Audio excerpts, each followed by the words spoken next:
On doit le nom de ce courant artistique et littéraire italien du XXe siècle à l'écrivain Filippo Tommaso Marinetti, son fondateur, qui en fixe le programme et l'idéologie en 1909. Ce sera l'exaltation du futur et des nouveaux mythes de la société moderne, les machines, la vitesse et le dynamisme. Le futurisme est né officiellement à Paris avec la parution le 20 février 1909 de l'affiche du futurisme dans le Figaro. L'orientation conceptuelle du mouvement a ensuite été définie en Italie à travers une vaste production d'affiches, abordant le domaine des arts figuratifs, de la littérature, du cinéma ou de la musique, mais affichant aussi de nettes intentions politiques. On peut citer le manifeste des peintres futuristes du 11 février 1910, mais aussi celui des sculpteurs futuristes en avril 1912 et celui de l'architecture futuriste en août 1914, signé par le célèbre architecte Antonio Santeglia.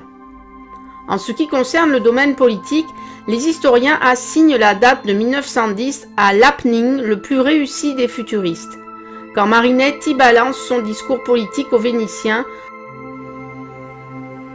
En gros, on peut dire que les bases théoriques et pratiques de ce mouvement unissent les différentes disciplines sociales et artistiques par un seul dénominateur commun, à savoir le futur comme vision du renouveau de la société et la répudiation de l'ancien monde vu comme quelque chose de dépassé.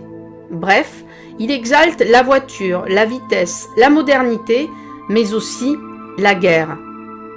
Les principaux centres d'élaboration et de diffusion du mouvement sont Rome et Florence, mais également Milan, où se trouve l'atelier du peintre Giacomo Balla, fréquenté depuis 1904 par Boccioni et Severini qui ont déjà formé le premier noyau du groupe futuriste et jeté ses bases à partir de 1904.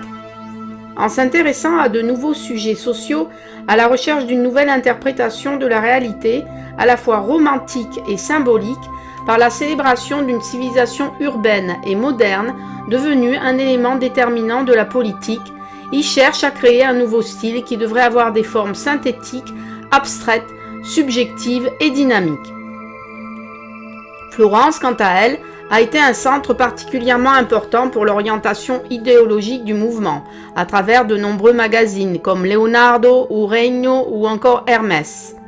Mais surtout, avec la revue La Voce, qui a permis au mouvement d'avoir un véritable organe de presse, et la revue La Cerba, qui est devenue l'organe principal de diffusion politique des futuristes.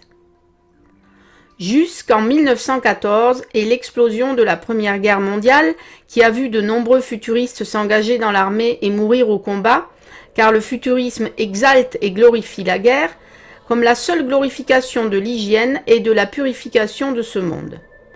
Le futurisme s'est propagé en Italie, mais aussi à Paris, à Londres, à Bruxelles, Berlin ou Amsterdam. Après la Première Guerre mondiale, le mouvement perd en vitalité, non seulement à cause de l'hécatombe parmi ses membres, mais surtout au regard des difficultés du mouvement à entrer dans l'environnement politique et culturel qui a précédé la montée du fascisme. Le mouvement, qui était autrefois rebelle, devient art officiel du régime fasciste, abandonnant partiellement la recherche artistique et littéraire initiale. L'exaltation du futur et des nouveaux mythes de la société moderne pour adhérer au fascisme, peut-être aussi pour y survivre.